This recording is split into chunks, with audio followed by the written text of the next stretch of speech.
देखिए ध्यान से, हम लोग यहां तक पढ़ लिए थे। आप लोगों ने पढ़ा था समुद्री समीर, स्थल समीर को खत्म कर दिया था। अब हम लोगों को पढ़ना था ओजोन परत का, है ना। ओजोन के बारे में हम लोगों को पढ़ना था। ध्यान से देखेंगे, यह पृथ्वी का सुरक्षा कवच है ओजोन। ओजोन का सूत्र होता है O3, ऑक्सीजन का O2, और इसका क्या होता है O3। समझे कि नहीं है? अगर ओजोन नहीं रहेगा तो बहुत आप मैंने पृथ्वी मंडल नहीं रह सकता, पृथ्वी पर आप रह ही नहीं सकते हैं। ओजोन जो परत है या ओजोन जो है हमारे लिए बहुत इंपॉर्टेंट है। कैसे इंपॉर्टेंट है ज्यादा देखिएगा, बहुत ध्यान से समझिएगा, ठीक है ना। अब आप यहां पे देखिए, ये ओजोन जो है, ओजोन की जो परत है, ओजोन है कहां पे?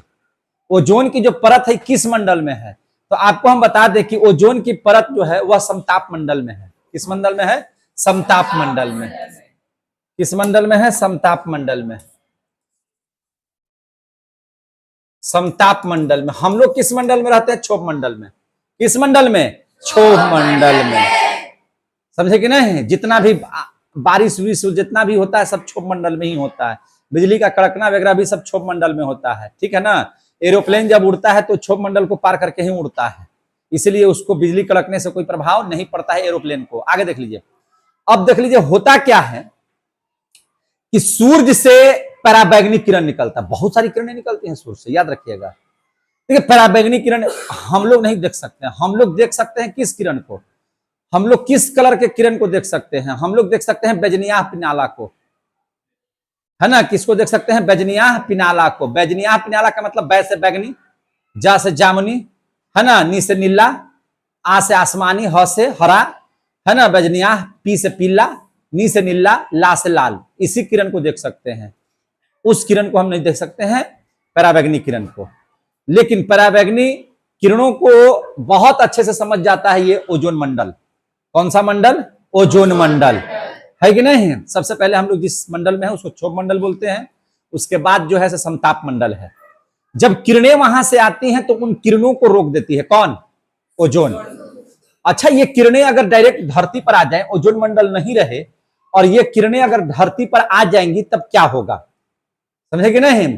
तब देखिए ऐसा स्थिति होगा कि ये किरणें हम लोगों को कैंसर की बीमारी उत्पन्न करती है। त्वचा की कैंसर हो जाएगी, त्वचा कैंसर हो जाएगा और प्रत्येक जीव जंतु हरास हो जाएगा। उसका क्या हो जाएगा? हरास हो जाएगा। वो क्या हो जाएगा? मर जाएगा। इसलिए पराबैंगनी किरणों को पृथ्वी पर आने से रोकना होगा। समझे कि नहीं? और इसके लिए कौन सा परत काम करता है? ओजोन। कौन सा परत काम करता है? ओजोन। इसलिए ओजोन परत हमारे वायुमंडल में हमारे इस मंडल के लिए बहुत इंपॉर्टेंट है। अगर सूर्य की पराबैंगनी किरणें आ जाएंगी हम उसको देख नहीं पाएंगे और वो पराबैंगनी किरण हम लोगों को कैंसर की बीमारी दे करके जाएगी। यहां तक की बात समझ में आ गई? लेकिन इस ओजोन परत को भी नुकसान है। यह ओजोन मंडल को भी नुकसान होता है। किस गैस से? तो इसका नुकसान देखिए, यहां पे इस बात को हम लिख देते हैं, है ना। हम लोग क्या लिखेंगे कि पराबैंगनी किरणों से यह हमारी रक्षा करता है। पराबैंगनी किरणों से क्या करता है? हमारी रक्षा करता है। कौन रक्षा करता है? ओजोन परत। कौन परत? ओजोन परत। ओजोन परत को नुकसान किससे है? तो ओजोन परत का को नुकसान है CFC से, क्लोरोफ्लोरोकार्बन से। CFC से। किससे? CFC, chlorofluorocarbon gas. Carbon gas जो है इसको क्या करता है ना, ओजोन परत को नुकसान CFC गैस पहुंचाता है। कौन सा गैस पहुंचाता है? CFC gas. CFC बोले तो क्लोरोफ्लोरोकार्बन। तो ये निकलता कहां से है? क्लोरोफ्लोरोकार्बन। तो क्लोरोफ्लोरो जो कार्बन है, आपके यहां फ्रिज है, फ्रिज, तो बाबू जो फ्रिज आप कहते हैं उसका नाम है रेफ्रिजरेटर। उसका नाम क्या है? रेफ्रिजरेटर। इतना कौन बोलेगा? बीच वाला फ्रिज खाली लोग बोल देता है। रेफ्रिजरेटर, बाकी रे को हटा दिए, रेटर को हटा दिए, बच गया फ्रिज, तो लोग कहता है फ्रिज। बात समझ आ गई ना? हम लोग क्या बोलते हैं? फ्रिज, जबकि उसका नाम क्या है? रेफ्रिजरेटर, है कि नहीं? तो इतना कोई बोलने नहीं आया तो कहा कि रेफ्रिजरेटर सब नहीं कोई कहेंगे, बीच में फ्रिज में उठा लिया है कि नहीं, फ्रिज बोलना शुरू कर दिया लोग। आगे समझ में? तो ये जो फ्रिज है, अब देखिए स्थिति क्या है कि उसमें एक गैस डाली जाती है जो फ्रिज क्या करता है, ठंडा करता है किसी वस्तु को। वो क्या करता है, ठंडा। पानी उनी डालिएगा तो बर्फ बना देगा उसको। अन्य चीजों को उसमें मजा उजा रखिएगा या स्प्राइट वगैरह रखिएगा तो उसको ठंडा करता है, या सब्जी वगैरह रख दीजिएगा तो बहुत दिनों तक उसको खराब नहीं होने देता है कि नहीं। सब्जियां खराब हो जाती हैं ज्यादा गर्मी की वजह से, है कि नहीं, तो उसको ठंडा किया जाता है। तो वो काम कौन करता है, रेफ्रिजरेटर। और रेफ्रिजरेटर जो है उसमें एक गैस डाली जाती है जिस गैस का नाम है फ्रीऑन गैस। कौन सी गैस, फ्रीऑन गैस। ये जो गैस है, ये जो फ्रीऑन गैस है, ये सबसे ज्यादा नुकसान पहुंचाती है किसको, ओजोन परत को। किसको, ओजोन परत को। समझ में आ रही है बात? और ये जब नुकसान पहुंचाती है तो इस नुकसान की वजह से ओजोन के परत में एक छिद्र है। ओजोन के परत में क्या हो गया है, छिद्र, जिसकी वजह से कुछ पराबैंगनी किरणें इस सृष्टि पर आ रही, इस धरती पर आ रही हैं। बहुत हद तक उस किरण को क्या कर दिया गया है, रोक लगाया गया है। इसीलिए अब रेफ्रिजरेटर में, ताकि ज्यादा सीएफसी गैस बाहर नहीं निकले, अब के जो रेफ्रिजरेटर हैं उसमें जो गैस का इस्तेमाल किया जाता है वह द्रव अमोनिया का प्रयोग किया जाता है। किसका प्रयोग किया जाता है, याद रखिएगा, अब द्रव अमोनिया का प्रयोग किया जाता है। किसका प्रयोग किया जाता है, अमोनिया गैस का प्रयोग किया जाता है वस्तु को ठंडा बनाने के लिए। पहले कौन सी गैस इस्तेमाल की जाती थी, फ्रीऑन गैस। अब इससे जो है सीएफसी नहीं निकलता, जिसकी वजह से ओजोन परत को सुरक्षित रखने का, माने ओजोन परत में नुकसान नहीं हो, क्योंकि ओजोन परत जैसे ही नुकसान हो जाएगा तो आप और हम नहीं रह पाएंगे। ये पूरा का पूरा पृथ्वी फिर जल उठेगा, है ना, पूरी बीमारी बढ़ जाएगी, तापमान भी बढ़ जाएगा।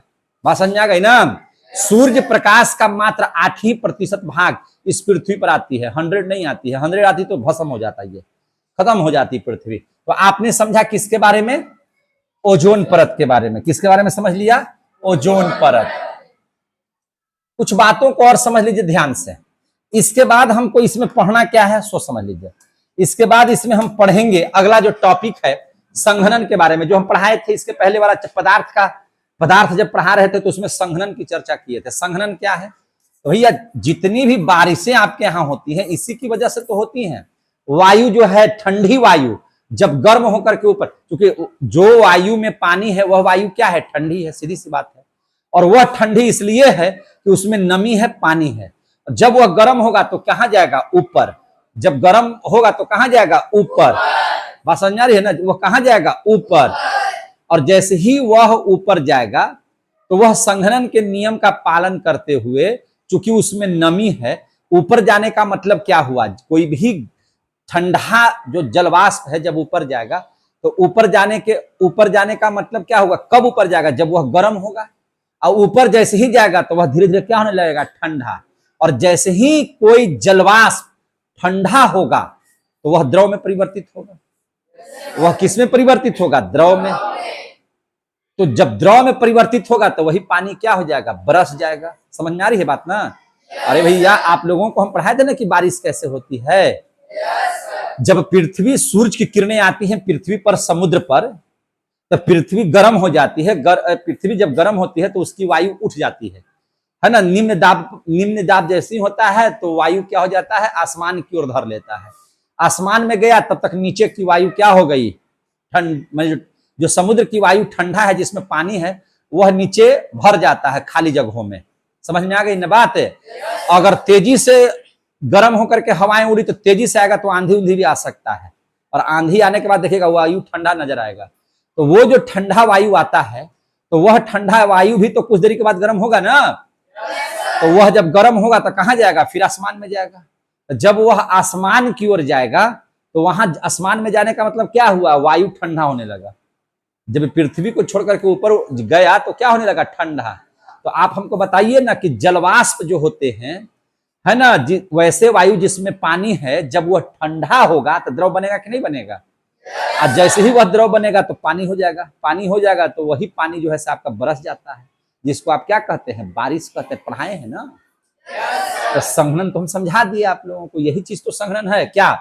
कि जो भी जलवाष्प है, जलवाष्प ठंडा होगा, क्या होगा? ठंडा। जैसे ही ठंडा होगा तो क्या बन जाएगा? जल। यानी कि यही वर्षा करवाने की प्रक्रिया है, और इसी को क्या कहते हैं? संघनन। इसी को क्या कहते हैं? संघनन। तो आपके यहाँ बारिश की वजह क्या है? संघनन है। समझ में आ गई कि नहीं आ गई बात? अब देख लीजिए ओसांक। ओसांक किसे कहेंगे? एक पॉइंट है, क्या चीज? ओसांक। तो जिस ताप पर संघनन होगा, बात समझ में आ गई ना? जिस ताप पर, जैसे आप लोगों को माने जिस ताप पर कोई पदार्थ ये हो जाएगा, क्या हो जाएगा? गर्म होने के बाद द्रव में बदल जाएगा, तो उसको क्या बोलते हैं? द्रवनांक बोलते थे आप लोग, बोलते थे कि नहीं? तो जिस ताप पर है ना जलवाष्प ठंडा होकर के क्या बना देगा? जल। तो उसको क्या बोलेंगे हम लोग? ओसांक। उसको क्या बोलेंगे? ओसांक। तो इस बात को लिख दीजिए कि जिस ताप पर, बहुत भारी थोड़ी है, समझ में आ गया? ओसांक है। तो इस बात को लीजिए, जिस ताप पर संघनन, क्या होता है? जिस ताप पर संघनन। संघनन का मतलब क्या? यानी जलवाष्प ठंडा होकर क्या बनता है? जल। जिस वाष्प पर संघनन होता है, जिस ताप पर क्या हो जाता है? संघनन होता है, इसी क्रिया को हम लोग क्या कहते हैं? ओसांक। इस क्रिया को ओसांक कहा जाता है। समझ में आ गई बात? ओसांक कहा जाता है। समझ में आ रहा है आप लोग को? तो इस क्रिया को क्या कहते हैं? ओसांक। क्लियर हो गया? आप कुहासा देखे हैं? कुहासा। अब देख लीजिए, कुहासा और कोहरा पढ़ाते हैं। कुहासा बोलिए या कोहरा। तो कुहासा कब गिरता है? ठंडा में कि गर्मी में? बहुत अच्छा है। तो कुहासा देख लीजिए। कुहासा क्या है? यह प्राकृतिक क्रिया है। यह कैसी क्रिया है? प्राकृतिक क्रिया है। ध्यान समझिएगा। यह आप लोग क्या पढ़ रहे हैं? प्राकृतिक के संसाधन में पढ़ रहे हैं। तो बस, तो यह कैसा है? यह प्राकृतिक क्रिया है। यह कैसा है? प्राकृतिक क्रिया है। देखिए, वायु में जो उपस्थित जलवाष्प होते हैं, अरे वायु में वाष्प होता है ना, जल के साथ है। तो वायु में जो जलवाष्प होते हैं, और उस जलवाष्प में धूलकण भर जाते हैं। क्या भर जाते हैं? धूलकण। धूलकण आपको देखना है तो आप आराम से देख सकते हैं। आप ऐसा एक खपड़ा उपड़ा का मकान देखे हैं? खपड़ा का मकान। तो खपड़ा के मकान में कभी कभी किरण उसमें से अगर निकलेगा ना, तो उस किरणवा जब मैंने यहाँ धरती पर आएगा, तो देखिएगा उस पूरे रोशनी में आपको धूलकण दिखाई देगा। उसमें क्या दिखाई देगा? धूलकण। समझ में आ गई बात? देखे हैं कि नहीं धूलकण आप लोग? चलिए, आप लोग धूलकण अगर देखे हैं तो देखिए, तो वह धूलकण है किसके साथ? जलवाष्प के साथ मिल जाता है और एक विलयन बनाता है, जिसको आप कहते हैं निलंबित। पढ़ाए हैं कि नहीं पढ़ाए हैं? निलंबित, कोलाइड, ये सब पढ़ाए हैं ना? निलंबन। तो वह क्या हो जाती है? निलंबित हो जाती है। और जैसे ही वह निलंबित हो जाती है, तो उसी से क्या चीज का निर्माण होता है? कुहासा का। चारों तरफ से वह कुहासा, जो जल का वाष्प है, उसमें धूलकण भर गया है, और सब चूंकि धूलकण भरने से भारी भी हो जाता है, वह नीचे की ओर आ जाता है।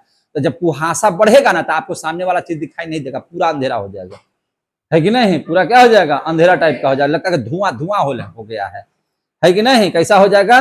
धुआं धुआं हो जाएगा। कुहासा को आप लोग अंग्रेजी में क्या बोलते हैं? फॉग।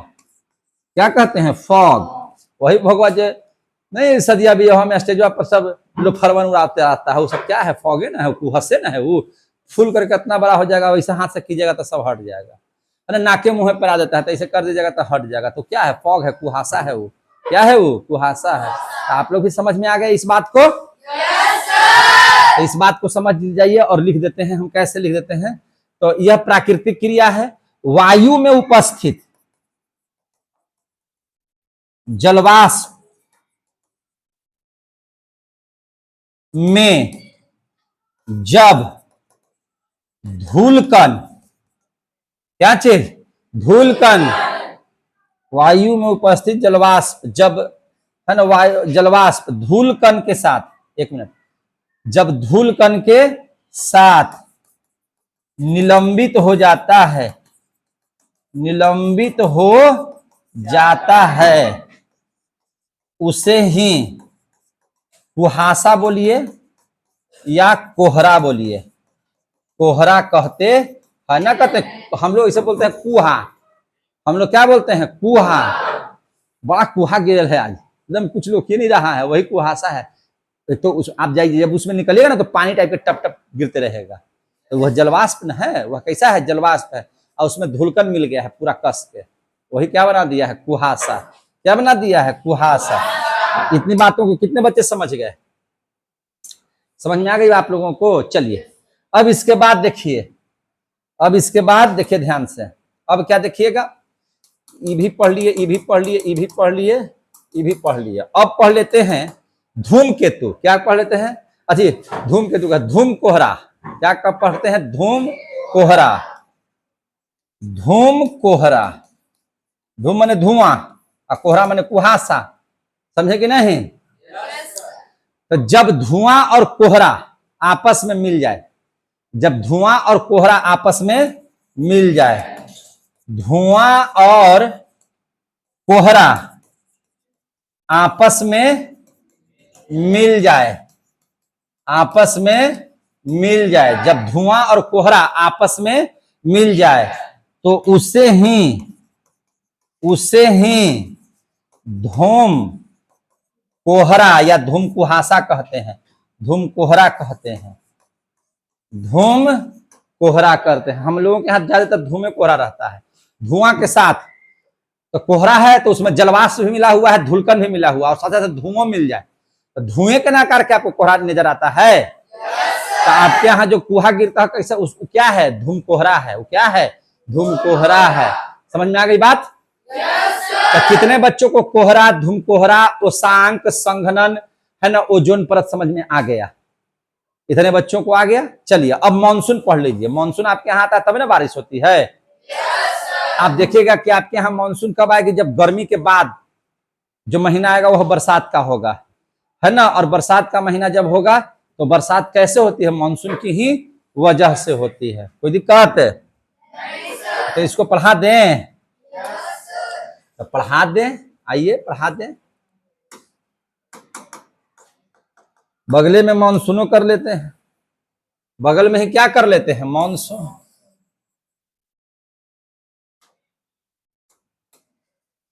देखिए अब हम लोग पढ़ेंगे मानसून,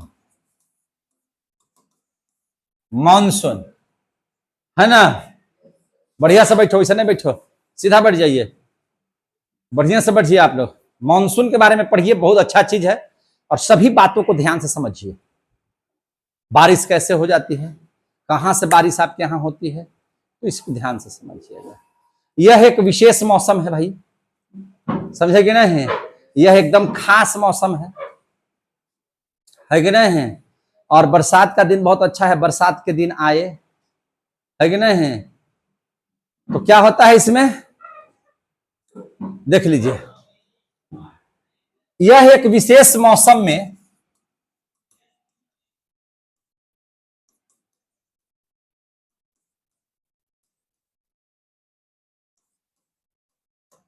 यह एक विशेष मौसम में हवा की दिशा को, क्या कुछ दिक्कत है जी, तो खड़ा होकर जाइए ना, या कुछ काम कर लीजिए जो है से। हवा का विशेष दिशा में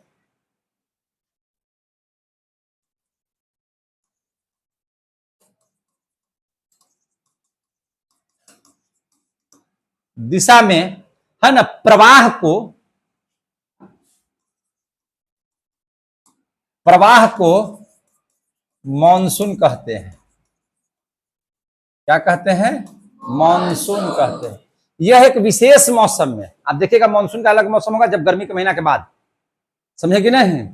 हवा के विशेष दिशा में प्रवाह को, जो हवा का प्रवाह होगा वह एक विशेष दिशा में होगा, सभी दिशाओं में नहीं होगा, एक विशेष दिशा में होगा। जब तक हवा का प्रभाव एक विशेष दिशा में नहीं होगा मानसून नहीं आएगा। वह विशेष दिशा क्या है, इसी को बताना है ना। अब आपसे कोई पूछेगा वर्षा किस मानसून में होगा हमारे यहाँ, तो इस बात को समझने के लिए ध्यान से समझिए। आप भारत देश के निवासी हैं, चलिए भारत ये है, बात समझिएगा।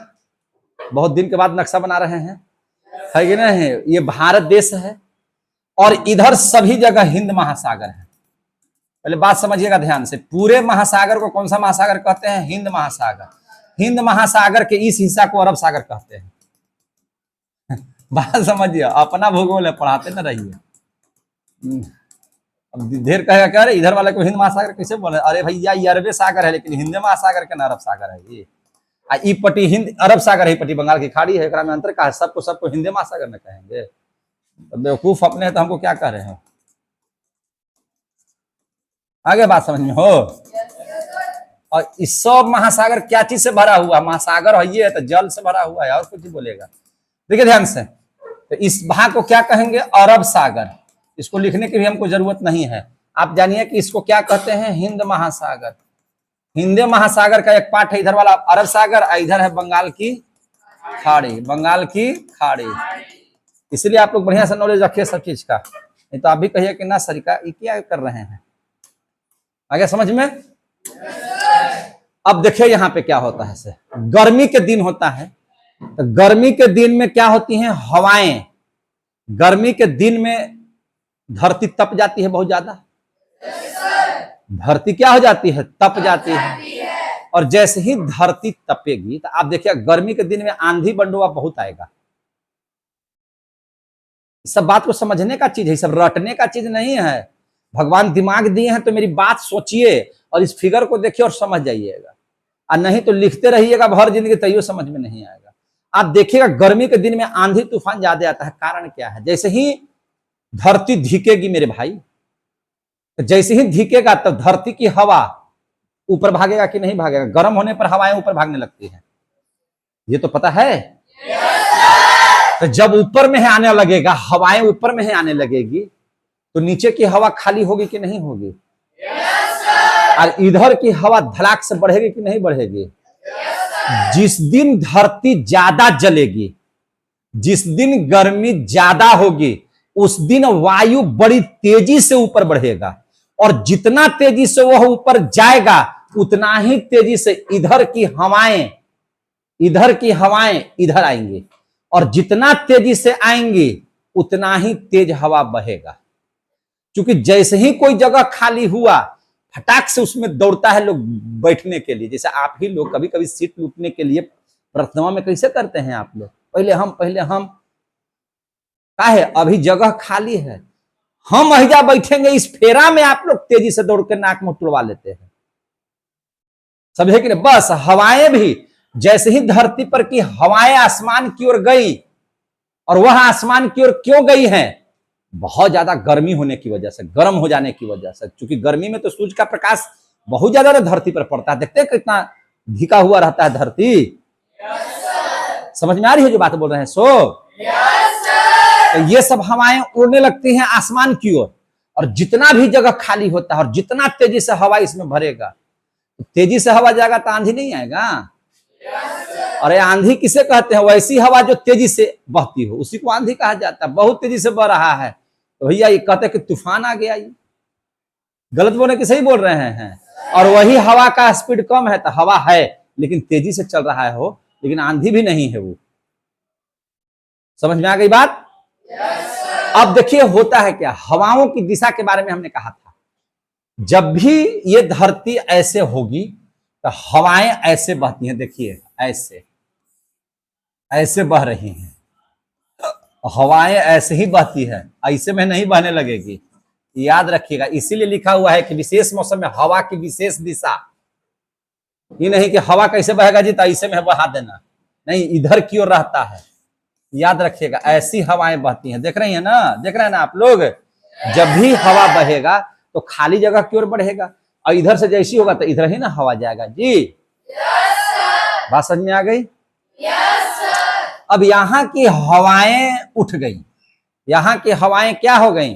उठ गई। किस वजह से? गर्मी की वजह से, निम्न दाब से।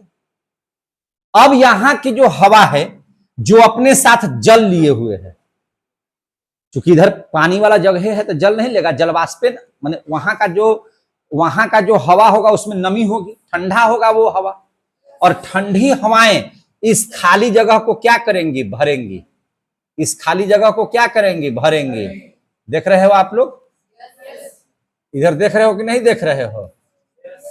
इस हवा क्या होगी? इधर बहेगी, और इधर की ओर भी बढ़ेगा। तो इधर जितना भी बिहार है, उत्तर प्रदेश है, उड़ीसा है, इधर तो है ये है, समझ में आ रही बात? तो अब ये ठंडी हवाएं यहां पे आ गई जहां पे पहले गर्म हवा था। अब ये ठंडी हवा भी उस गर्मी के प्रभाव से ऊपर उठेंगे कि नहीं उठेंगे? ये भी हवा ऊपर उठेगी। ये भी हवा कैसे जाएगी? आसमान की ओर जाएगी। तो जब ये आसमान की ओर जाएगी तो ऊपर जाने पर हवा गर्म रहेगा कि ठंडा होगा? ठंडा होगा। जैसे जैसे आप धरती से ऊपर जाइएगा तो हवाएं धीरे धीरे क्या होने लगेंगी? ठंडी। तो इस हवा में पानी है कि नहीं है? जोर से बोलिए, पानी है? पानी इस हवा में क्यों है? चूंकि ये हवाएं तब आई हैं, ये हवाएं कहां से आई हैं? इधर से, सागर से आई हैं। कहां से आई हैं? सागर से। और ये हवा पहले ठंडी थी। ठंडी इसलिए थी कि उसमें नमी था। नमी इसलिए है क्योंकि उसमें पानी है। उस हवा में क्या है? पानी है। और यह हवा अब गर्म होकर के ये ऊपर जाएंगी। कहां जाएंगी? ऊपर। तो ऊपर जाने के बाद फिर क्या होगी? ठंडा। तो जलवाष्प जब ठंडा होगा तो क्या बना देगा? द्रव। जलवाष्प जब ठंडा होगा तो क्या बनाएगा? जल। तो ये जलवाष्प वाला हवा जब ऊपर जाकर के ठंडा होगा तो उसमें से पानी निकलेगा कि नहीं निकलेगा? वही पानी झमाक से आपके यहां बरस जाती है तो कहते हैं क्या? मानसून आ गया, बारिश हो रही है, बरसात का मौसम है। आ गया समझ में? और बरसात के मौसम में हम लोग खूब कीचड़ उचड़ पाते हैं, नहाते हैं, है ना? पूरा एकदम आनंद लेते हैं बरसात के मौसम में, पहली बारिश में, है ना? पहली बारिश का मजा तो खैर और है। कैसे मजा है? जब पूरा घाव आपके शरीर पर बड़का बड़का हो जाएगा। पहली बारिश में नहाना नहीं चाहिए क्योंकि उसमें वैसी बारिश होती है कि उसके साथ धूलकन भी आते हैं। अम्लीय वर्षा है, वो पूरा जख्म बना देगा, है ना? बरसात के मौसम में, है ना गाना? तो यार घाव होना है, इसलिए पहली बारिश खतरनाक है। बरसात कैसे होता है समझ में आ गया? कितने बच्चों को समझ में आ गया? तो आपके यहाँ भारत में किस दिशा से बरसात होती है? ये भी तो इंपॉर्टेंट है। तो जरा समझ लीजिए, इस बात को क्या कर लीजिए, समझ लीजिए। कैसे समझिएगा? समझिए, आपको हम एक और बढ़िया ट्रिक से बताते हैं। भाई वाह, यहां तक समझ में आ रहा है सबको ना? अभी छोटे नहीं हो रहा है, चलिए नहीं हो रहा तो ये समझा देते हैं। देखिए, बहुत अच्छे समझिएगा।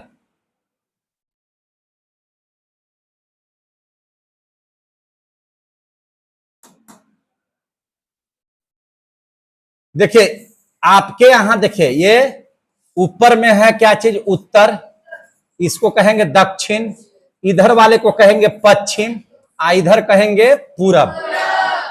अब बताइए, अब ये तो जानते ही हैं कि इधर वाला भारत का दक्षिण साइड का दिशा बनाए हुए हैं। उत्तर वाला की जरूरत ही नहीं था, हमको इसी से समझाना था। अब ये जो हवाएं हैं इधर किधर हैं?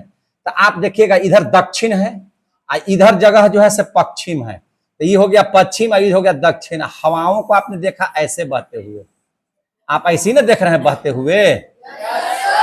तो इसको हम लोग कौन सा मौसम कहेंगे? कौन सा मानसून कहेंगे? तो देखिए, सबसे पहले क्या लिखिएगा? दक्षिण। क्या लिखिएगा? दक्षिण। इधर क्या है? पश्चिम। तो इसको कहा जाएगा दक्षिण पश्चिम मानसून।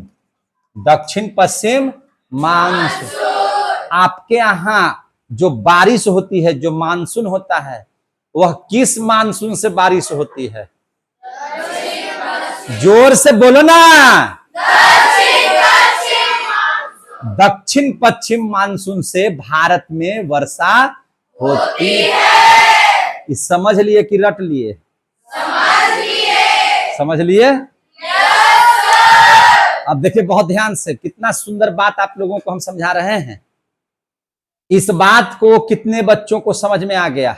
भारत में गर्मी में जो बारिश होती है वह किस मानसून से होती है? दक्षिण पश्चिम मानसून से। और दक्षिण पश्चिम मानसून से क्यों होती है आपको समझ में आ गया? अच्छा, कभी भी इस हवा से बारिश होगी भारत में? इस हवा से बारिश है क्योंकि ये हवा तो ऐसे निकल जा रही है। तो इधर कौन देश है? इधर तो कुछ राज्य नहीं है, सब राज तो इससे है, तो ई वाला से जब भी बारिश आपके यहाँ होगी तो इस वाला से, अरब सागर देने वाला से, समझे कि नहीं? बंगाल की खाड़ी से आपके यहाँ बारिश नहीं होगी, ये तो इधर चली जाएगी। आगे समझ में? आ रहा समझ बाबू? बोलो, समझ में आ गया? हाँ, दक्षिण पश्चिम मानसून से कब? गर्मी में। और जब शीत ठंडा आ जाएगा तब क्या होगा? तो देखिए ध्यान से, चिंता मत कीजिए, हम तो हैं। देखिए फिर से बनाइए नक्शा एक ठो। अरे समझना ही है तो बढ़िया से समझ न लेंगे यार, क्या जी? कौन मार्क? हम लोगों को उतना टाइम है अभी। कंसेप्ट अगर क्लियर रहेगा मेरे भाई, तब आपको बहुत अच्छा मजा आएगा पढ़ने में। पढ़ाई में मजा नहीं आने की वजह है आप समझते नहीं हैं, लेकिन हमको तो लगता है कि आप लोग समझते हैं। जब ठंडा, गर्मी हमारे यहाँ क्यों है, हम लोगों के यहाँ गर्मी क्यों पड़ता? आपको याद है ना कि सूर्य उस समय कर्क रेखा तक पहुंच जाते हैं, और कर्क रेखा भारत के बीचों बीच बहती है, पता है? बताए हैं कि नहीं बताए हैं? तो सूर्य कहाँ होते हैं उस समय? एकदम ऐसे होते हैं। तो ये जो सूर्य यहाँ पे होते हैं तो गर्मी यहीं पे बहुत ज्यादा हो जाती है भारत में, इसलिए ये गर्मी का मौसम ऐसे होता है। लेकिन जब ठंडा का मतलब क्या है? ठंडा का मतलब है कि सूर्य जो है अब धीरे धीरे मकर रेखा की ओर जा रही है, कर्क रेखा की ओर नहीं है, मकर रेखा। मकर रेखा कहाँ है भैया? तो आपको पढ़ाए हैं ना, ये पृथ्वी है, इसको भूमध्य रेखा बीचों बीच बांटती है। नीचे वाली जो लाइन है उसको कहते हैं मकर रेखा, ऊपर वाली 23.5 डिग्री रेखा को क्या कहते हैं? कर्क रेखा। तो जब भारत कहाँ पे है? कर्क रेखा पर है, कर्क रेखा के बीचों बीच है। तो जब सूर्य भगवान यहाँ पे पहुंच जाएंगे भैया तो गर्मी का अथाह ना गर्मी हो जाएगा। लेकिन ठंडा हमारे यहाँ कहाँ कब होता है? जब ये सूर्य नीचे आने लगते हैं। और नीचे तो खाली भारत के नीचे क्या है? खाली समुद्र है। और सूर्य मान के चलिए कि यहाँ पहुंच गए धीरे धीरे, ये सब समुद्र है। तो अब ज्यादा गर्म समुद्र होगा कि पृथ्वी होगा? ठंडा में समुद्र होगा, पृथ्वी तो ठंडी रहेगी नहीं। अरे पृथ्वी तो गर्म होगी नहीं, पृथ्वी पर तो ठंडा है भैया। क्यों ठंडा है? क्योंकि अब सूर्य वहां नहीं है। क्लियर हो रहा है मैटर? अब देखिए ध्यान से, तो जब यहां पे अब सूर्य है ही नहीं, तो सूर्य नहीं है तो भारत का क्या हो गया? ठंडा। तो ठंडा जब होगा मेरे भाई, ठंडा जब होगा, बात समझ आ रही है ना? तो ठंडा होने के बाद हवाएं ऊपर जाएंगी, उस धरती की नहीं जाएगी। अब क्या होगा? समुद्र की हवा गर्म होकर के ऊपर उठेगी, समुद्र की हवा क्या हो जाएगी? ऊपर। और जितना भी इधर है, अब हवाएं आपको नीचे की ओर है। कैसे हैं?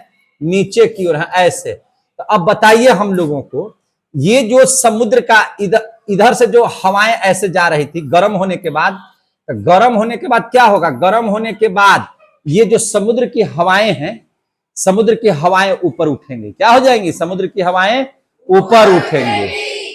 ऊपर उठ गई? कहां चली गई? आसमान में। कहां चली गई? आसमान में। तो आसमान में जब गई तब वहां पर जाकर के ठंडा हो गई, तो ठंडा होकर के तब बारिश कराएगी। क्या कराएगी? बारिश।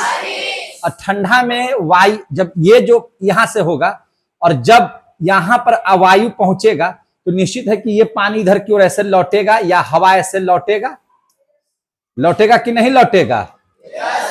तो भारत में आपको ठंडा में बारिश नहीं होगी, लेकिन यहां से जो हवाएं इस जगह पर आती हैं, और यहां पर है मेरे भाई तमिलनाडु। यहां पर कौन सा जगह है? तमिलनाडु। तो तमिलनाडु में जो है, जो बारिश होती है वो ठंडा के दिन में होता है। कब होता है? ठंडा के दिन में। जो ठंडा के दिन में यहां की जो हवाएं उठी और उधर से जो हवाएं आई, तो वह हवा इधर आते आते एक भाग को टच कर जाती है भारत की, और वह जगह का नाम क्या है? तमिलनाडु। क्या नाम है इसका? तमिलनाडु। तो तमिलनाडु में कब बारिश होती है? ठंडा के महीना में। काहे हुआ ये आप समझ गए? समझे कि नहीं? तो इस दिशा को क्या कहेंगे? तो आपसे क्वेश्चन आता है क्या क्वेश्चन आता है कि ठंडा में बारिश भारत के किस राज्य में होती है? तो आप क्या बताइएगा? हाँ, तमिलनाडु में। यानी कह सकते हैं कि लौटते मानसून में बारिश होती है। उस समय भारत के किसी कोने में बारिश नहीं होती है। हम लोगों के यहाँ भारत में बारिश कब होती है? गर्मी के मौसम में। और कैसे होती है उसके फिगर में हम पढ़ा दिए हैं। समझ में आ गई बात? तो आपसे कहेगा कि क्वेश्चन कि ठंडा में बारिश भारत के किस राज्य में होती है, तो क्या बताइएगा? तमिलनाडु में। इस मानसून का नाम क्या होगा? इस मानसून का नाम क्या होगा? तो देखिए यहाँ पे ये है उत्तर, दक्षिण, पश्चिम, पूरब। हवाएं तो ऐसे आ रही थी, तो ये देखिए हवाएं ऐसे आ रही थी, यहां से शुरू हुई हैं। तो ये क्या नाम है इसका? उत्तर। इधर का क्या नाम है? पूरब। तो इसको कौन सा मानसून कहेंगे? उत्तर पूरब मानसून। इसको क्या कहेंगे? उत्तर पूरब मानसून। या इसको कहेंगे हम लोग लौटते हुए मानसून। लौटते हुए मानसून। तो आपसे क्वेश्चन आएगा कि ठंडा में बारिश भारत के किस राज्य में होती है, तो क्या बताइएगा? तमिलनाडु में। कितने बच्चों को क्लियर हो गया? तो भारत में मानसून गर्मी के महीने में कि ठंडा के महीने में? गर्मी के महीने में। कब? गर्मी के महीने में। क्लियर हो गए? मानसून भी समाप्त। अब पढ़ते हैं बवंडर। अब क्या पढ़ते हैं? बवंडर। बवंडर को कहते हैं चक्रवात। चक्रवात क्या कहते हैं? चक्रवात। इसी को कहते हैं साइक्लोन, या इसी को कहते हैं बवंडर। क्या कहते हैं? बवंडर। आगे समझ में? अत्यधिक तेज वायु के प्रवाह को ही क्या कहा जाता है? बवंडर। अत्यधिक तेज वायु के प्रवाह को क्या कहते हैं? बवंडर। है ना? कोई दिक्कत नहीं ना हो रहा है? तो ध्यान से समझिएगा। तो लिख देते हैं अत्यधिक तेज वायु के, है ना, वायु के लहर को क्या कहते हैं? चक्रवात। समझ में आ रहा है बात? कैसे चक्रवात बनता है जरा समझ लेते हैं। चक्रवात कैसे बनता है तो ध्यान से समझिएगा। हम बात को समझा रहे हैं, इसको देखिए ध्यान से। चक्रवात के मध्य में स्थित जो वायु का ताप होता है, समझे ना? पहले लिख देते हैं इसको। कैसे लिख देते हैं? और उसके बाद देख लीजिएगा। तेरी के आधा ही चल रहा है इसे। चक्रवात के मध्य वायु का ताप। किसका ताप? वायु का ताप। ताप तो बढ़ेगा ना यार? ताप बढ़ने से। कैसे? ताप बढ़ने से। समझ में आ गया? वायु क्या होने लगेगी? ऊपर उठने लगती है। वायु कहां जाती है? ऊपर। वायु ऊपर उठने लगती है। निश्चित है कि जैसे ही अगर ताप बढ़ेगा तो वायु कहां जाएगी? ऊपर जाएगी, है ना? यानी कि दबाव कम हो जाता है। वायु का दाब क्या हो जाता है? कम। जिससे वहां के वायु का दाब क्या हो जाता है? कम हो जाता है।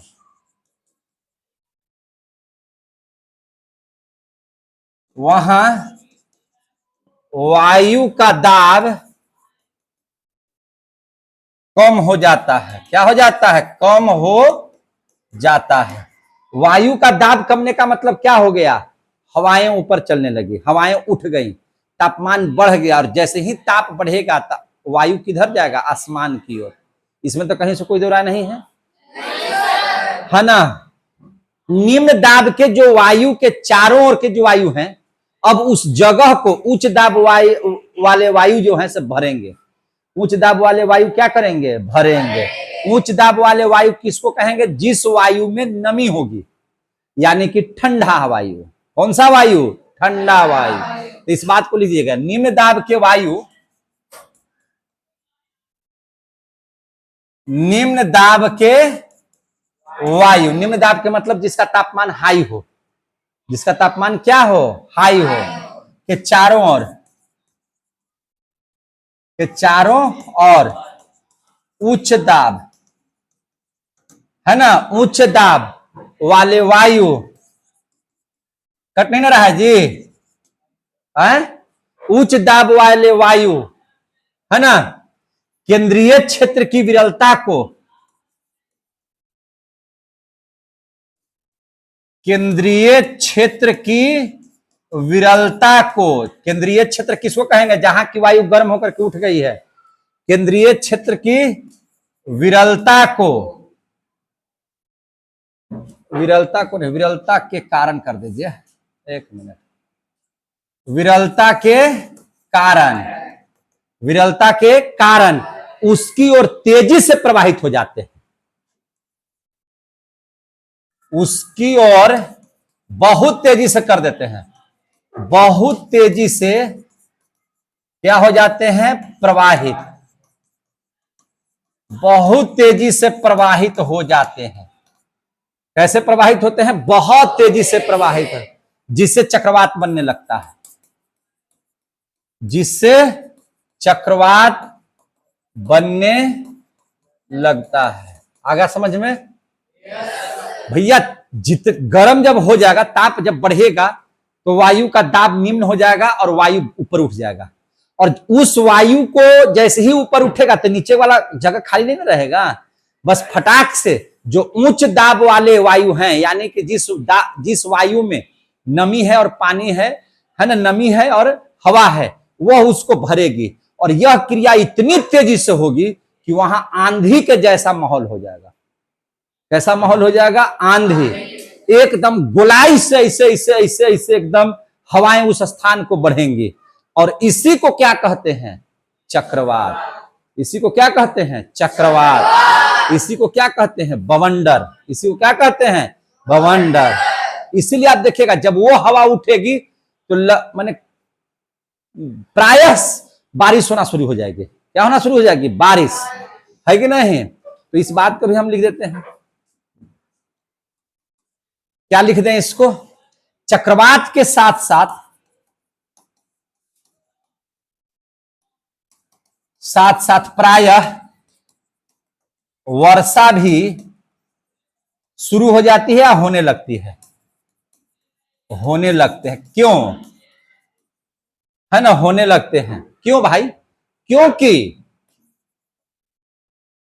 निम्न दाब, जैसे ही हम निम्न दाब बोलेंगे, अब हमको बताइए निम्न दाब का मतलब क्या, वायु ऊपर जाएगा कि नीचे रहेगा, ऊपर, है ना, क्योंकि निम्न दाब वाले वायु के,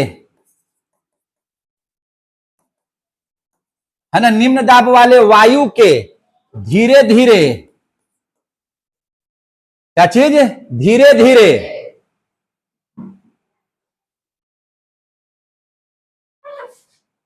धीरे धीरे ठंडा होने से उसमें उपस्थित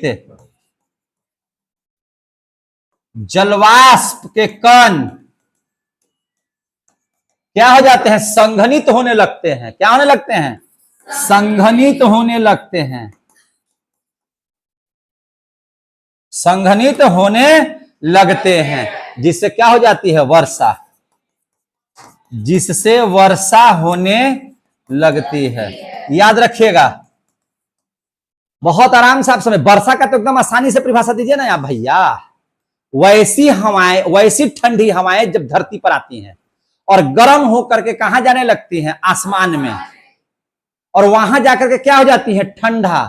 तो ठंडी हवा थी, इसका मतलब कि उसमें नमी था, और वह गर्म होकर के ऊपर गया, ऊपर में अब वो ठंडा हो गया।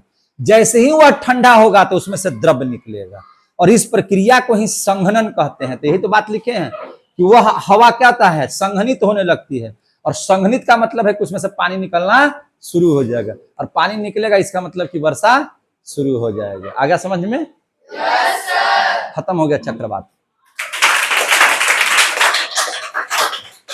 चक्रवात क्या है, चक्रवात क्या हो गया, ठंडा। अब हम लोग देख लेंगे वायु के बारे में। वायु, वायु प्रदूषण के बारे में हम लोग पढ़ लेंगे, है ना। हम लोगों को प्राकृतिक संसाधन ही पढ़ना है। तो वायु क्या है? प्राकृतिक संसाधन। मिट्टी क्या है? प्राकृतिक संसाधन। जल क्या है? तो भैया यही चीज पढ़ना है इसमें, समझे कि नहीं? इसमें इस चैप्टर में दूसरा चीज नहीं पढ़ना है। तो देखिए ध्यान से, अब हम लोग पढ़ेंगे वायु प्रदूषण। अब हम लोग क्या पढ़ेंगे? वायु प्रदूषण। आप जानते हैं कि जिंदा रहने के लिए सबसे इंपॉर्टेंट चीज क्या है? वायु। आप हर चीज के बिना कुछ देर जिंदा रह सकते हैं, लेकिन क्या वायु के बिना हम जिंदा रह सकते हैं? एक क्षण भी नहीं रख सकते हैं। इसलिए वायु हमारे जीवन का सबसे महत्वपूर्ण चीज है। और वायु कहां मौजूद है? वायुमंडल में। क्या इसका प्रदूषण होने से बचाना चाहिए कि नहीं बचाना चाहिए? क्या इसका प्रदूषित होना जरूरी है? नहीं जरूरी है भैया। वायु प्रदूषण होगा, सांस आपकी नहीं चलेगी। पानी के बिना भी कुछ देर तक रख सकते हैं। इसलिए तो कहा जाता है कि वायु के बाद जरूरी है पानी। आपके सबसे जरूरतमंद चीजों में प्राकृतिक ने जो संसाधन दिया है, उसमें सबसे महत्वपूर्ण चीज है वायु। याद रखिएगा, वायु के बिना हम जिंदा ही नहीं रह सकते हैं। जैसे आपसे कोई पूछेगा वायुमंडल क्या है, तो वायुमंडल गैसों का एक मिश्रण है। क्या है? गैसों का मिश्रण है। और इसमें जो है, इसमें सभी गैसों का एक निश्चित अनुपात होता है। हाइड्रोजन भी है, कार्बन भी है, नाइट्रोजन भी है ना, ऑक्सीजन भी है, नाइट्रोजन भी है, सब गैसें हैं। और सबका लगभग निश्चित अनुपात है, निश्चित अनुपात है। इसलिए इस बात को ध्यान में रखिएगा। तो वायुमंडल में पाई जाने वाली, इसके बारे में बता रहे हैं पहले। वायुमंडल में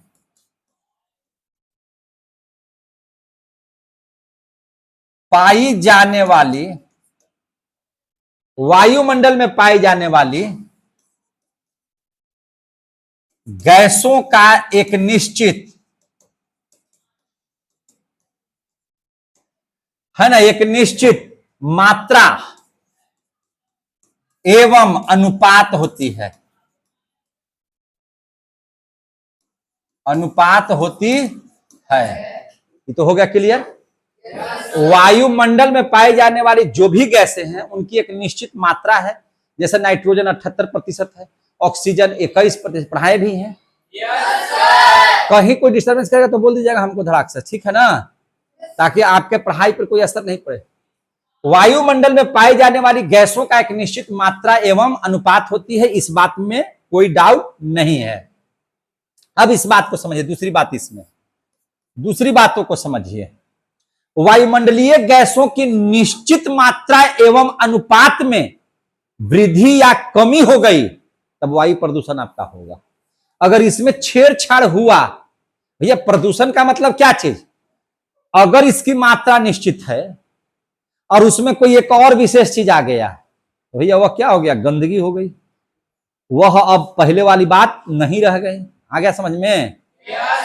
जैसे जल आप रखे हुए हैं, उसमें कोई आया और गनौरा डाल दिया, तो क्या जल अब वो अच्छा जल हो गया? बस वही बात है। प्रदूषण का मतलब क्या चीज? जो नहीं होना चाहिए या किसी भी चीज की आवश्यकता से अधिक मात्रा या आवश्यकता से अधिक कमी, उसको क्या कर देती है? प्रदूषित कर देती है। उसको क्या कर देती है? प्रदूषित कर देती है। आ गया समझ में? तो ध्यान से समझिएगा। अब आगे देख लीजिए। वायुमंडल गैसों की, है ना, वायुमंडल गैसों की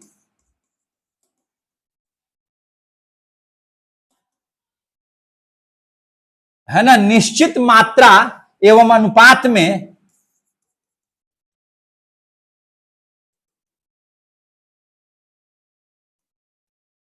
वृद्धि या कमी, वृद्धि या कमी हो जाने पर, है ना, निश्चित अनुपात में अगर वृद्धि भी हो गई तब भी या कमी हो गई तब भी, वायु प्रदूषण की समस्या उत्पन्न होती है। वायु प्रदूषण की समस्या उत्पन्न होती है, उत्पन्न होती है। अगर इसकी जो मात्रा है, अगर उसमें खिलवाड़ हो गया, अगर उसकी मात्रा कोई खास गैस का मात्रा बढ़ गया या कम गया, तो प्रदूषण आपका हो जाएगा। कोई दिक्कत नहीं सर। इसके प्रमुख कारण क्या हैं? इसके प्रमुख कारण, ऐसा क्यों होता है? प्रमुख कारण, इसके प्रमुख कारण क्या है ऐसा होने का? तो इसके दो महत्वपूर्ण कारण हैं वायु प्रदूषण के। एक है यातायात। यातायात बोले तो ट्रेन, बस, है ना, गाड़ी छकड़ा, यही सब ना चीज है। तो एक हो गया क्या चीज? यातायात। इन चीजों से, यातायात से निकलने वाले जो धुएं होते हैं ना, यह वायु को बहुत ज्यादा ये करता है। और औद्योगिकीकरण, उद्योग धंधा, जैसे मान के चलिए कि रबर की फैक्ट्री है, कल कारखाना है, सीमेंट का फैक्ट्री है, कल कारखाना है, तो उसमें से गैस निकलता है ना बाहर, वो गैसवा कहां जाता है? वायुमंडल में जाता है जी। तो क्या वो उससे जो है वायु प्रदूषण नहीं होता है? तो इसके प्रमुख कारण दो हैं। एक है यातायात और दूसरा है औद्योगिक कारण। कौन सा कारण? औद्योगिक कारण। याद रखिएगा इस बात को, आपसे पूछा जाएगा तो आपको बताना पड़ेगा। और हम बारी बारी से यातायात कारण को भी देखेंगे और औद्योगिक कारण को भी देखेंगे। तो सबसे पहले हम लोग आज देखेंगे अभी यातायात कारण को। किसको देखेंगे? यातायात। और लिखेंगे टॉपिक में कि वाहनों के द्वारा वायु प्रदूषण। किसके द्वारा? वाहनों के द्वारा वायु प्रदूषण। यही टॉपिक बनाएंगे, वाहनों के द्वारा वायु प्रदूषण। देखिए ध्यान से, वाहन हमारे यहां वायु को बहुत ज्यादा ये करते हैं। वाहनों से निकलने वाले धुएं जो होते हैं बहुत खतरनाक होते हैं।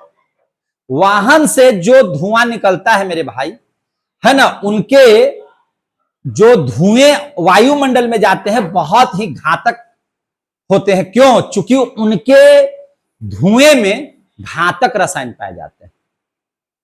समझे कि नहीं? घातक रसायन बोले तो क्या चीज? Carbon monoxide. क्या पाए जाते हैं? कार्बन मोनोऑक्साइड, अधजले हाइड्रोकार्बन। और क्या पाए जाते हैं? सल्फर डाइऑक्साइड, नाइट्रोजन के ऑक्साइड, है ना। और क्या पाए जा सकते हैं? तो सीसा। ये सब पाए जाने की वजह से बहुत घातक हो जाता है वायु। समझे कि नहीं? तो आपको वही सारे चीजों को जानना है कि वाहनों के द्वारा वायु प्रदूषण क्या है। तो वाहनों के द्वारा जो वायु प्रदूषण है, उसमें जो बात हम बोले हैं, इसी चीज को हम लिखेंगे कि वाहनों से फैलने वाले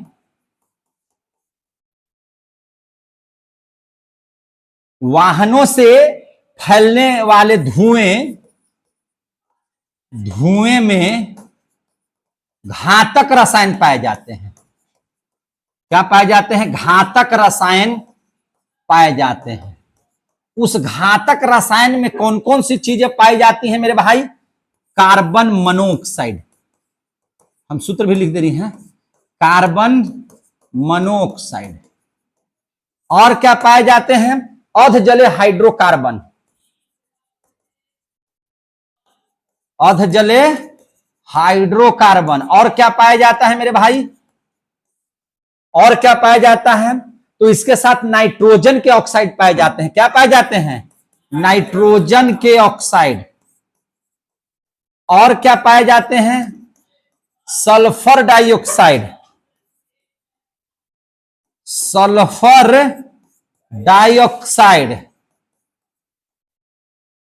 और क्या पाए जाते हैं?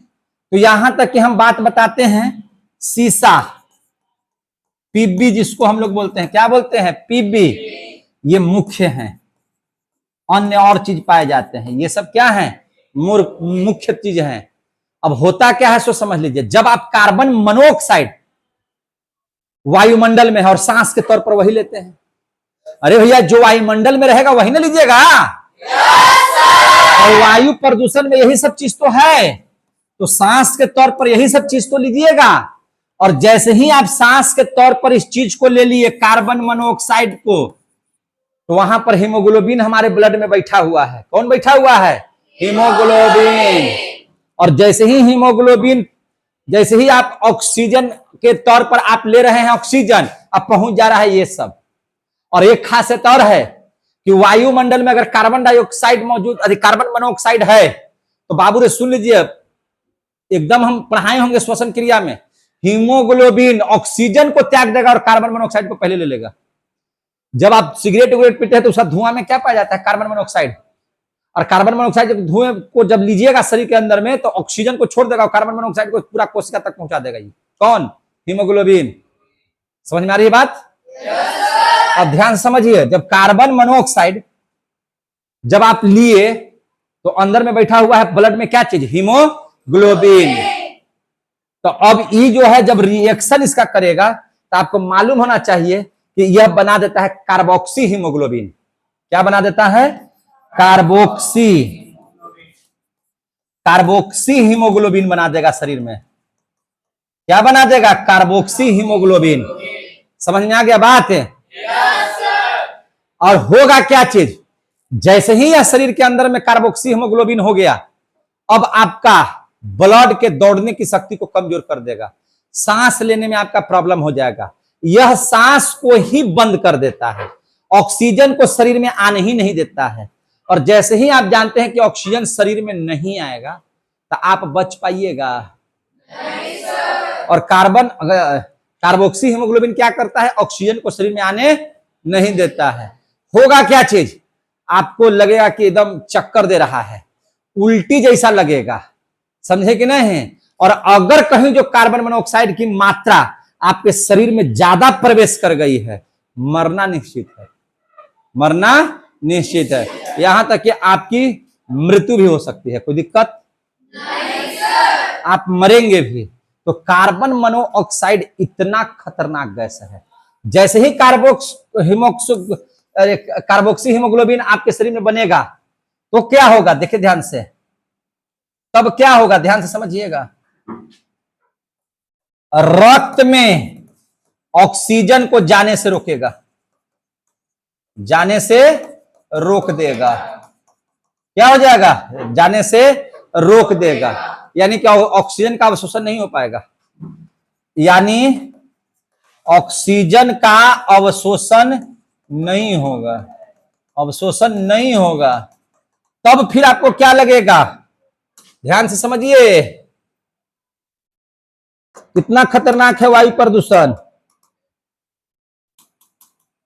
तब क्या होगा मेरे भाई? और थोड़ा बड़ा करते हैं। ऑक्सीजन का अवशोषण नहीं होगा, जी मिचलाएगा। क्या मिचलाएगा? जी मिचलेगा, उल्टी होगा, चक्कर आने लगेगा, यहां तक कि मृत्यु भी हो सकती है। मृत्यु भी हो सकती है। आ गया समझ में? Yes sir. हमने कहा कि आपके अंदर में नाइट्रोजन के ऑक्साइड चले जाएंगे तो क्या होगा? जरा समझ लीजिए। नाइट्रोजन के ऑक्साइड आपके शरीर में जाएंगे तो क्या होगा? पेड़ पौधों को नाइट्रोजन चाहिए, नाइट्रोजन ऑक्साइड नहीं चाहिए। पेड़ पौधों को कौन सा गैस चाहिए? समझ में आ गई बात? तो पेड़ पौधों को क्या हो जाएगा? नुकसान पहुंच जाएगा। अरे नाइट्रोजन का इस्तेमाल पेड़ पौधा ना करता है जी।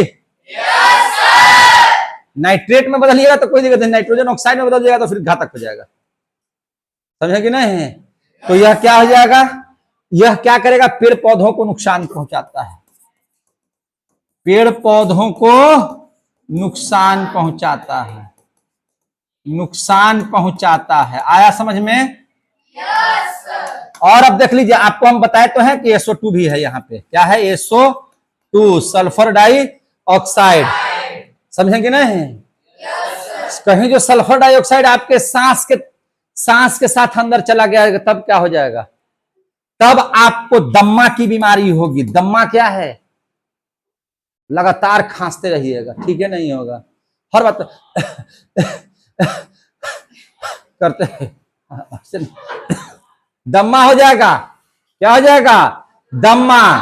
और क्या हो जाएगा? सांस लेने में प्रॉब्लम हो जाएगा, गतिरोध उत्पन्न करेगा, अन्य प्रकार के रोगों को जन्म देगा। दम्मा हो जाएगा यानी कि खांसी लगातार, श्वसन क्रिया प्रभावित, श्वसन क्रिया क्या हो जाएगा? प्रभावित। आगे समझ में? ऑक्सीजन को जाने से रोकेगा, अनेक रोगों को जन्म देगा, अनेक रोगों को जन्म देगा। कितने बच्चों को समझ में आ रहा है बात? अभी हम पढ़ाए थे शीशा, समझ में आ रही बात?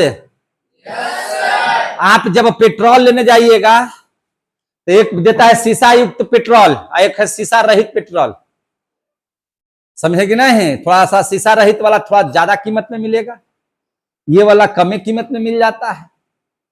तो स्थिति क्या होता है?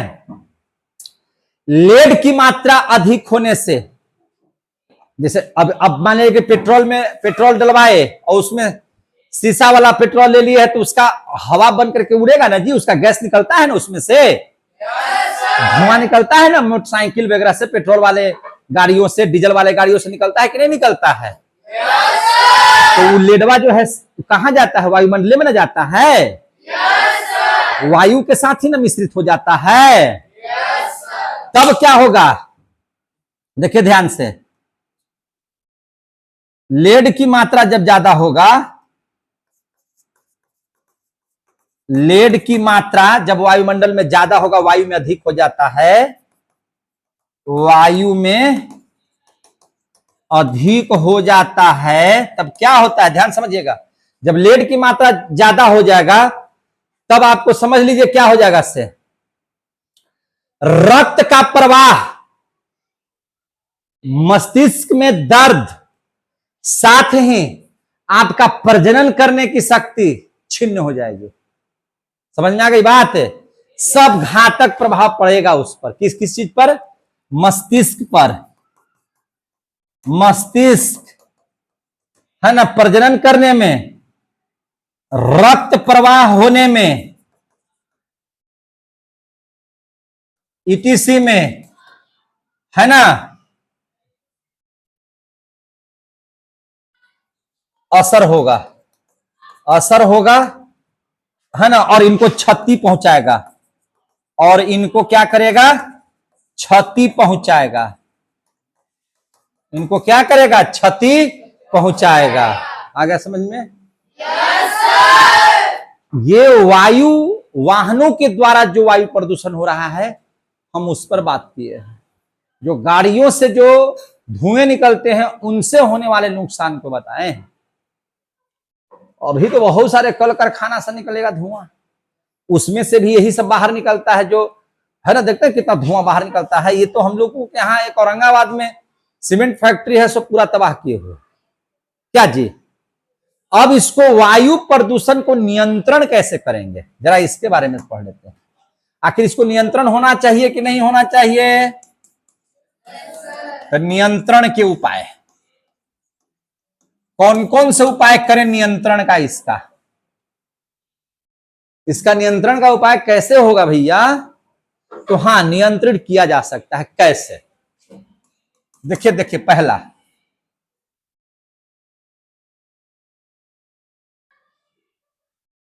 हम लोगों को शीशा युक्त पेट्रोल का इस्तेमाल या डीजल का इस्तेमाल करना चाहिए कि शीशा रहित? जोर से बोलिए। तो अगर हम शीशा रहित पेट्रोल का इस्तेमाल करेंगे तो कोई दिक्कत है? महंगा तो महंगे सही। शीशा रहित पेट्रोल का इस्तेमाल करना चाहिए, कोई दिक्कत है? और क्या होना चाहिए, जरा ध्यान समझिएगा। हम लोगों को डीजल पेट्रोल से ज्यादा इलेक्ट्रिक या सीएनजी वाला गाड़ी का उपयोग करना चाहिए। बोलिए। इलेक्ट्रिक या CNG compressed natural gas, compressed natural gas, electric या सीएनजी वाली गाड़ियों का इस्तेमाल करना चाहिए, गाड़ियों का इस्तेमाल करना चाहिए, इस्तेमाल करना चाहिए। डीजल या पेट्रोल वाला नहीं, डीजल या पेट्रोल वाला नहीं। अब तो मोटरसाइकिल भी आ गया सीएनजी से चलने वाला, इलेक्ट्रिक मोटरसाइकिल तो है ही, सीएनजी से चलने वाला मोटरसाइकिल तक भी आ गया है ना। ये सब वायु के प्रदूषण को कम करते हैं, रोकते हैं, न के बराबर ही वायु प्रदूषण होता है इन लोगों से। वायु प्रदूषण ज्यादातर डीजल पेट्रोल इस सब से होता है, समझे कि नहीं समझे। अब देखिए वन जो होते हैं ना, वह वायु प्रदूषण को रोकते हैं। चूंकि अगर ये सब गैसें निकलेंगी तो उसको अवशोषण करेगा कौन? पेड़ पौधा। और पेड़ पौधों का विनाश होगा तो इसकी संख्या बढ़ेगी, इन सभी चीजों की घटेगी, बढ़ेगी, इसमें तो नो डाउट है। सीधा बढ़ जाइए, जोर से बोलिए भैया। ये सब जो गैसें हैं, पेड़ पौधा रहेगा तो कंट्रोल होगा कि नहीं होगा? और सारे पेड़ पौधे जंगल को काट रहे हैं, तो ये सब चीज बढ़ेंगे कि घटेंगे? बढ़ेंगे। तो पेड़ वन का जो विनाश, एक तो आप पेड़ लगा नहीं रहे हैं, तो कम से कम जो लगा हुआ है उसको काटना तो बचाना होगा ना हम लोगों को। तो अगर हम लिखते हैं कि वन विनाश को रोकना होगा, वन विनाश को रोकना चाहिए, तो कोई दिक्कत? अभी प्रधानमंत्री मोदी जी की एक योजना चल रही है, एक पेड़ मां के नाम, एक पेड़ मां के नाम। एक पेड़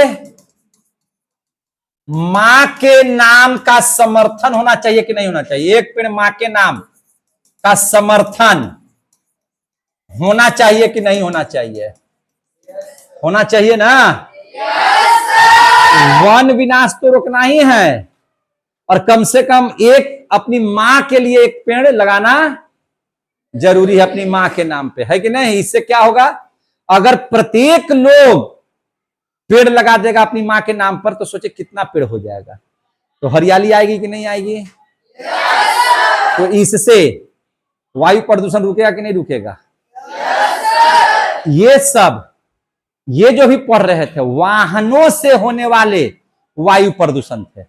अब देख लीजिए औद्योगिक प्रतिष्ठानों द्वारा वायु प्रदूषण। अब क्या देखेंगे? औद्योगिक प्रतिष्ठानों से होने वाले वायु प्रदूषण।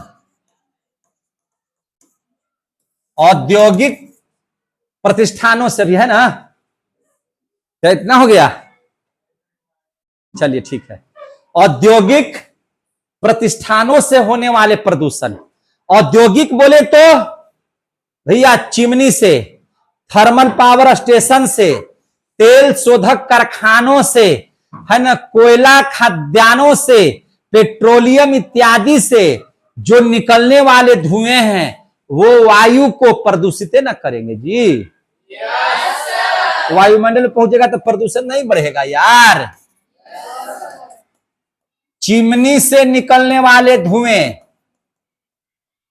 निकलने वाले धुएं, और क्या? चिमनी से निकलने वाले धुएं, कोयला खदानों से निकलने वाले धुएं, कोयला खदानों से निकलने वाले धुएं, थर्मल पावर स्टेशन,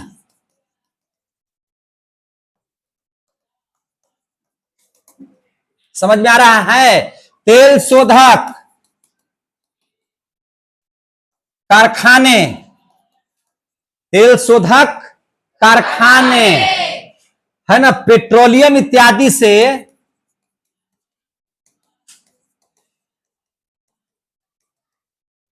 पेट्रोलियम इत्यादि से निकलने वाले धुएं में, देख लीजिए ध्यान से, निकलने वाले धुएं में, देख रहे हैं ना, निकलने वाले धुएं में क्या क्या चीज पाई जाती है? वही सल्फर डाइऑक्साइड और नाइट्रोजन डाइऑक्साइड या नाइट्रोजन ऑक्साइड जैसी जहरीली गैसें,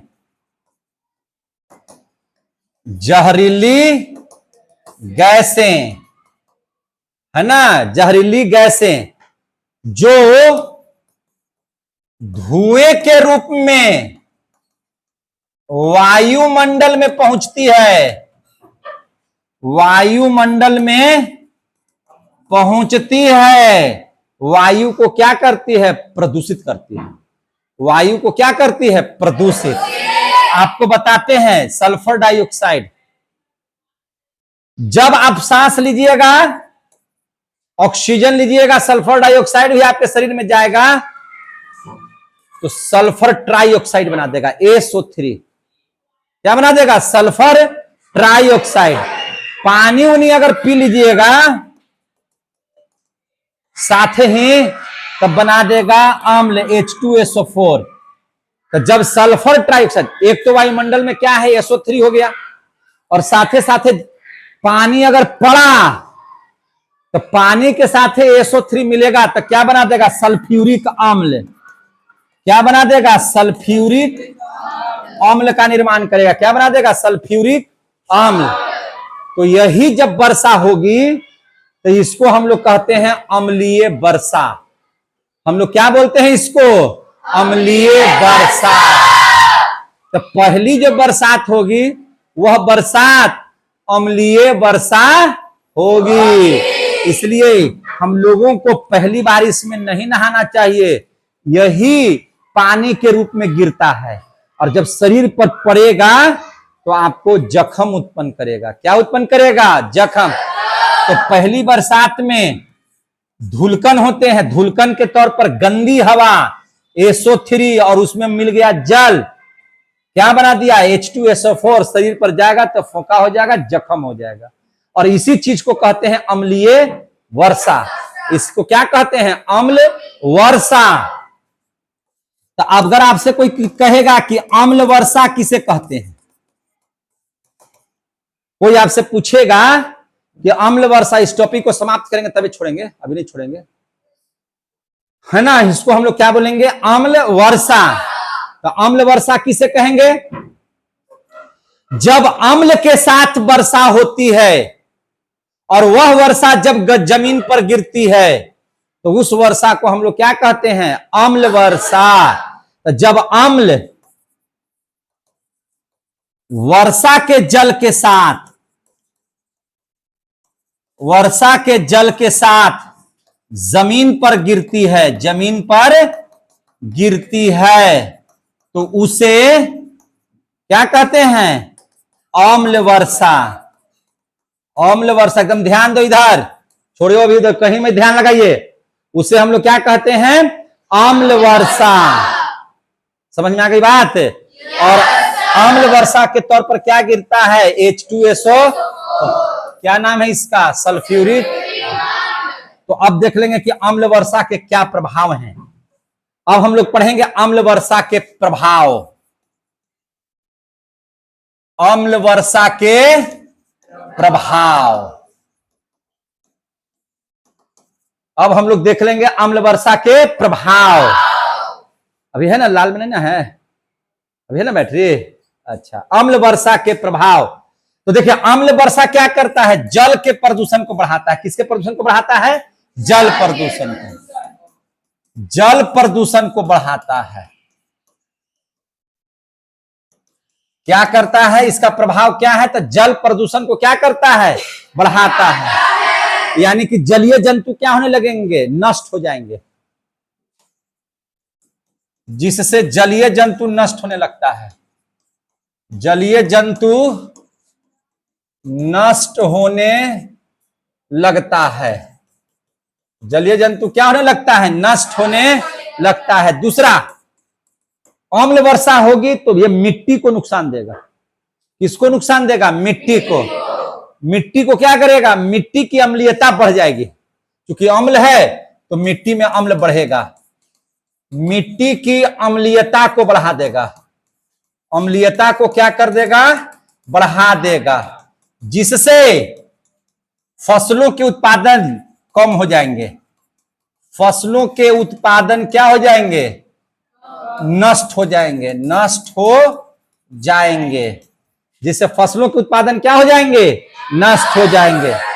अगर यह अम्ल वर्षा भवन पर या कोई मूर्ति वगैरह पर, स्मारक पर पड़ेगा तो उसकी आयु छिन्न हो जाएगी, उसकी आयु, चलिए बाहर, उसकी आयु क्या हो जाएगी, छिन्न हो जाएगी। मतलब क्या होगा, तीसरा देख लीजिए, भवन एवं स्मारक, भवन एवं स्मारक की क्षति होगी, क्या होगी, क्षति होगी। किससे, अम्ल वर्षा से। देखिए कितना हो गया, जब इन लोगों को क्षति दे रहा है, जब आप सोचिए ना भैया, जल प्रदूषण बढ़ेगा तो जलीय जंतु नष्ट होंगे, मिट्टी की अम्लता घटेगी, भवन में स्मारक नष्ट होगा तो आपका शरीर बचेगा क्या, तो इसलिए पहली बार इसमें नहाना जरूरी है नहीं। तो क्या इसके रोकने के उपाय हैं, तो अब देखिए रोकने के उपाय देख लीजिए। अम्ल वर्षा को रोकने के, अम्ल वर्षा को रोकने के उपाय, वायु प्रदूषण मेरा वहीं समाप्त हो गया था, अब हम लोग अम्ल वर्षा में आ गए हैं, ये भी टॉपिक को हम खत्म करने जा रहे हैं। अम्ल वर्षा के रोकने के उपाय, इसको उपायों को जानिएगा, क्या हो जाएगा। अब देखिए, अपरंपरागत माने नवीकरणीय, समझ में आ गई बात, है ना, स्रोत का उपयोग करना होगा। हम लोगों को किसका उपयोग करना होगा, अपरंपरागत स्रोत का, अपरंपरागत स्रोत का इस्तेमाल, यानी कि आपको ज्यादा से ज्यादा सौर ऊर्जा का इस्तेमाल करना है। क्या चीज का, सौर ऊर्जा का, पवन ऊर्जा का इस्तेमाल करना है। हम लोगों को अगर अम्ल वर्षा से बचना है तो औद्योगिकीकरण में इन धुएं जो निकल रहे थे, अरे भैया धुएं से ना अम्ल वर्षा हुआ, तो वर्षा क्या हुआ, जब अम्ल बन गया तो अम्ल कब बना, जब SO3 में क्या मिल गया, जल, तो SO3 तो वायुमंडल में है, और SO3 कहां से आया, तो कल कारखानों से निकलने वाले धुएं से, चिमनियों के निकलने वाले धुएं से, है ना, थर्मल पावर के निकलने वाले धुएं से, यही सबसे तो हुआ, या वाहनों के निकलने वाले धुएं से इसकी उत्पत्ति, और उसमें मिल गया वर्षा का जल, तब हो गया वह अम्लीय जल। और वो अम्लीय जल को रोकना होगा तो सौर ऊर्जा, पवन ऊर्जा, ये सब का इस्तेमाल बढ़ाना होगा। दूसरा चीज है, आप चूना डाल करके भी इस वर्षा के जल को खत्म कर सकते हैं, चूना डालकर, क्या चीज डाल करके, चूना डाल करके। और क्या है, देखिए भट्टियों का जो मुंह है, जो भट्टियों का मुंह है उस पर फिल्टर लगा दीजिए, ताकि धुआं निकले तो फिल्ट्रेट होकर के निकले, कुछ मात्रा में जो उसके पदार्थ हानिकारक है वो वायुमंडल में नहीं जा पाए। यानी कि, है ना, भट्टियों के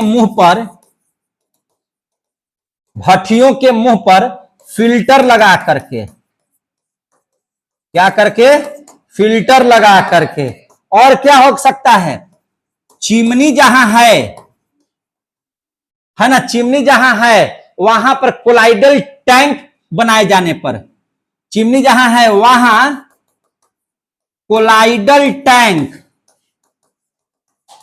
का इस्तेमाल कर, कोलाइडल टैंक का इस्तेमाल कर। क्यों, क्योंकि अगर चिमनी से धुआं निकल रहा है तो उस धुएं को जो है हम लोग इसी टैंक में रख लेंगे, बाकी जो है जब टैंक में इसको रख लेंगे तो फिर वायु का प्रदूषण क्या हो जाएगा, रुक जाएगा, क्या हो जाएगा, रुक जाएगा।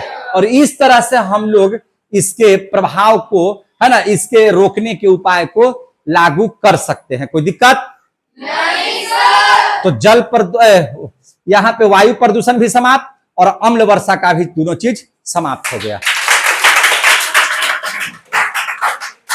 अब देख लीजिए हम लोगों का अगला टॉपिक, जिसका नाम है जल। क्या नाम है, जल। अभी है ना बैटरी, हो कितना है, 3% है। अच्छा, तो इसको कल बता देंगे, कोई दिक्कत नहीं है ना। तो याद रखिए, आज हम लोगों का प्राकृतिक संसाधन में दूसरा वीडियो कंप्लीट हो गया। अब हम लोगों का कल आएगा तीसरा वीडियो, कल तीसरा वीडियो बना देंगे इस पर, ज्यादा नहीं है। एक तो हम लोग जल के बारे में पढ़ा देंगे, जल का स्रोत पढ़ा देंगे, जल का प्रदूषण पढ़ा देंगे, जल प्रदूषण रोकने के उपाय को पढ़ा देंगे।